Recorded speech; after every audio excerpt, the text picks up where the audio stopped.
doors to shut the right way.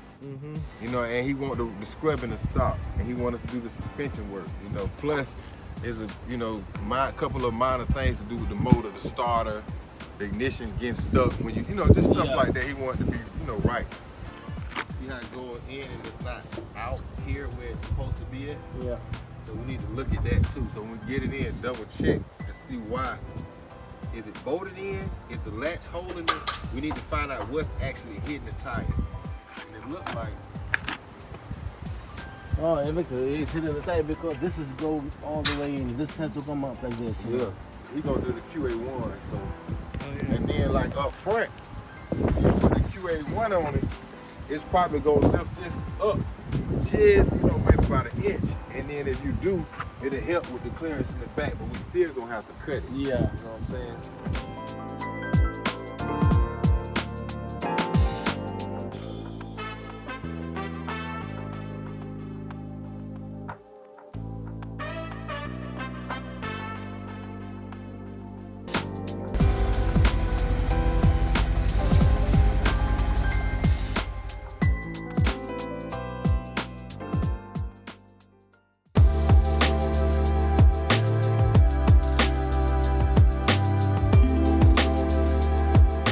Car that we're building again for my guy Brandon Manny, the mentor.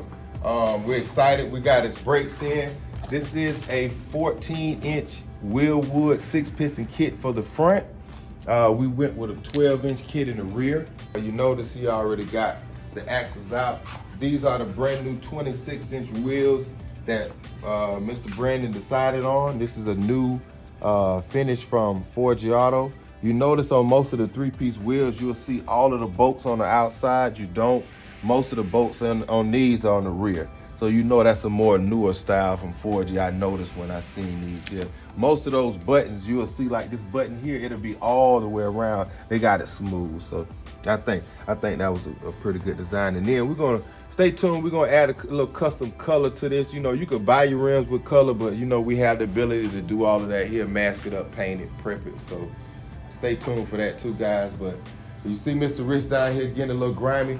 We got the axles out, both axles out, in order to, number one, the first thing that got the Cadillac Hornet's nest start to open up is when my wheel came off the front of my car.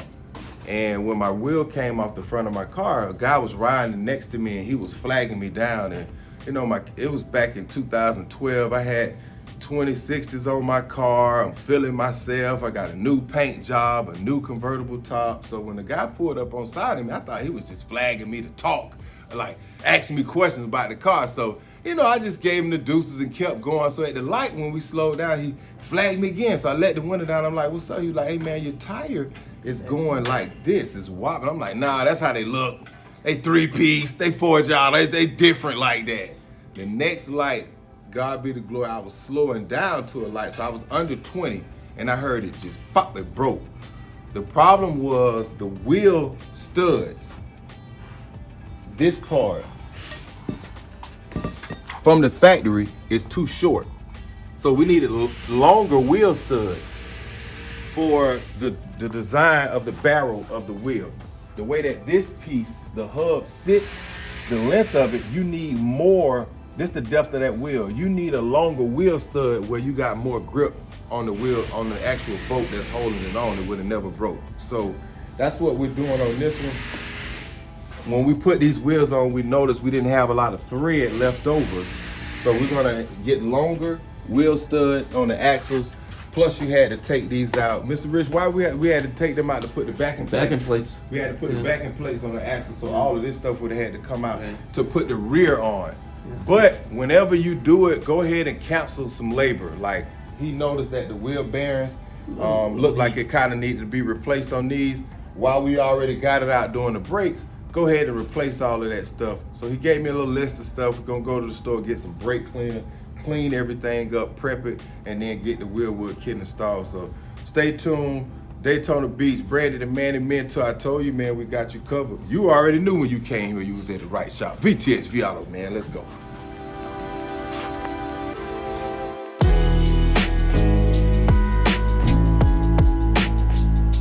Well, initially when you go to you know, Wilwood brakes. You can use a vehicle finder and type in the car. Well, this is an 85 Monte Carlo, so I type in 85 Monte Carlo to see what rear and front kits come up, what my options are. Where the rear kits is based off of your axle flange. This is your axle flange right here. This part is your flange, what the drum brakes backing plate will mount to, and then you build your drums off of that drum hub. Well, when you do disc brakes, your disc brakes bolt to the same axle flange. So me and Mr. Rich, we sat down, we looked at the paperwork, we seen all of the options that they have for axle flanges. We knew it was a 10 bolt, we knew it wasn't a 12 bolt, so we ordered the kit. Kit came in, we took everything apart, blew everything apart, and this is what we see here.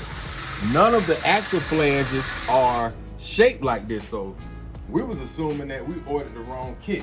I called Wilwood back up, explained to him what I see, the same problem what I just showed you. He says there's a circle in the middle of it with a brake line coming through it, and there's another circle on top. I said, yeah. He said, you gotta cut this off and then drill the holes for the disc brake backing plate that goes on.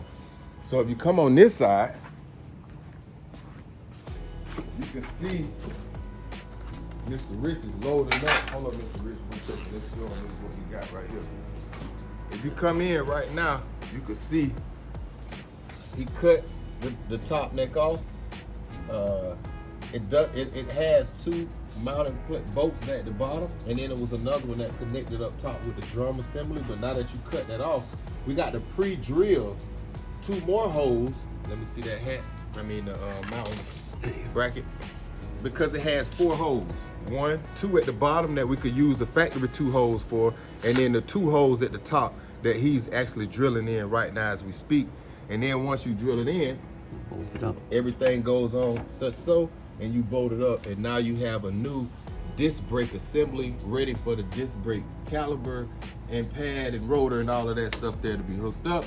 You know, but that's where we at. But this is another thing I thought was good to let you guys know that we didn't know beforehand, and there's nowhere online beforehand unless you have done it to know that you got to cut, you know, a hole into that there. So.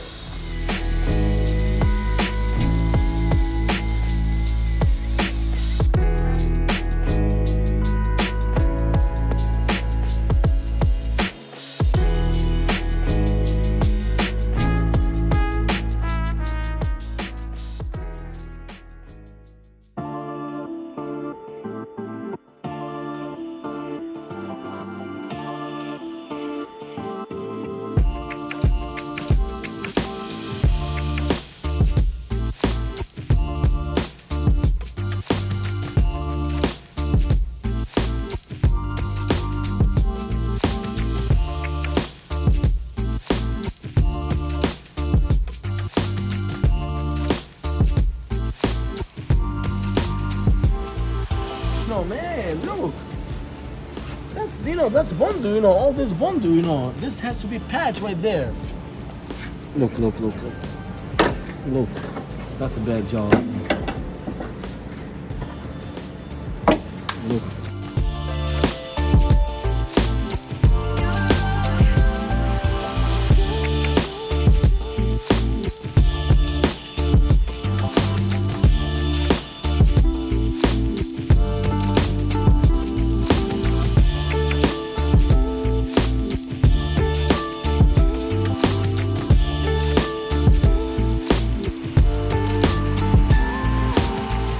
I really just want to show like right now, you know, we've seen the issue.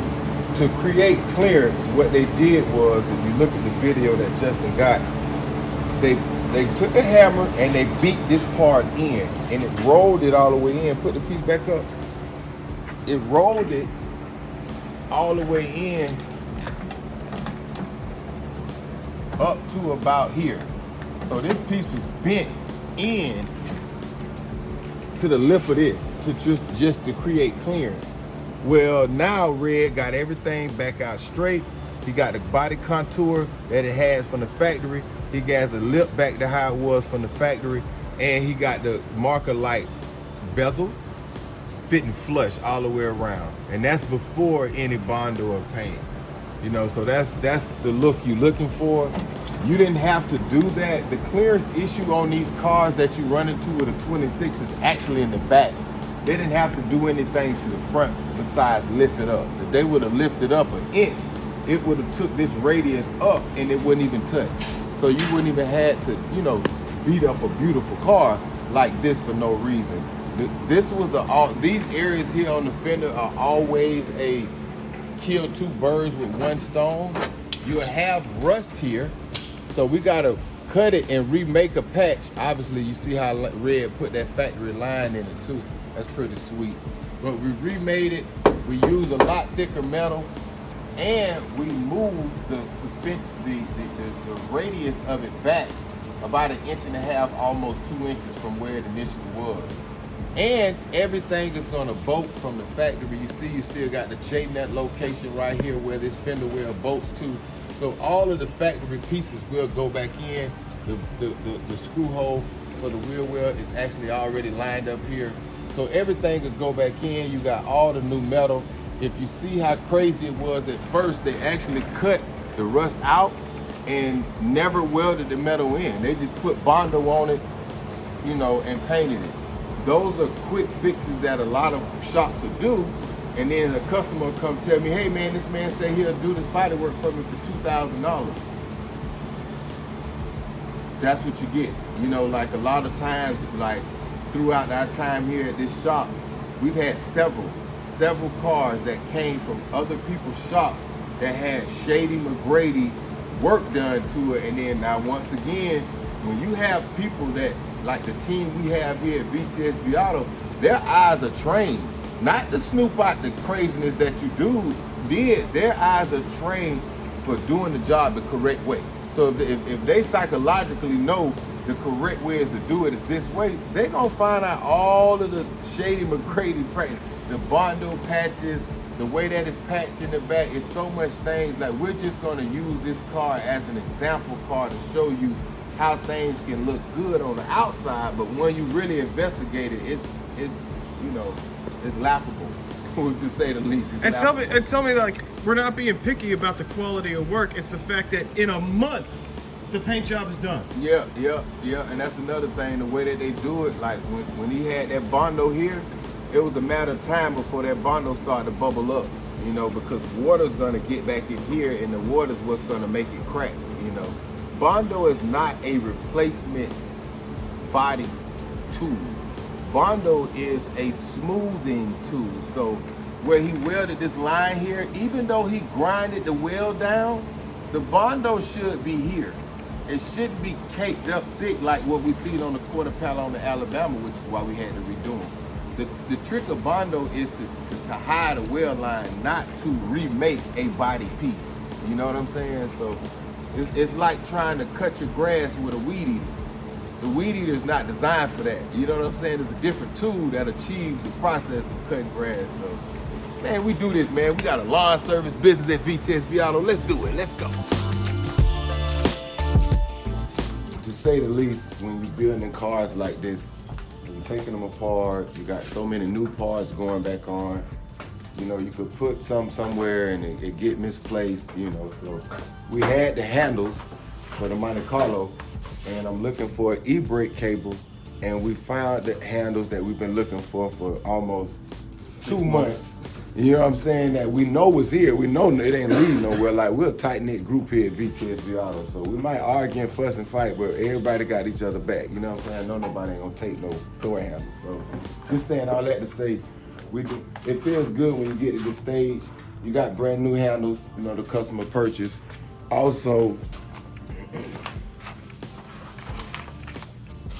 you know, new door locks, cylinders, both doors, as well as the trunk with the keys and all the hardware to install it. So now that we found them, we can go ahead and finish, put all that stuff back together, and you know, the fit and finish of it would be, you know, brand new. So finding things, even my headphones, guys, look how crazy that is. We've been looking for these, found these today at the house. Like, this is Easter egg hunt day, you know what I mean?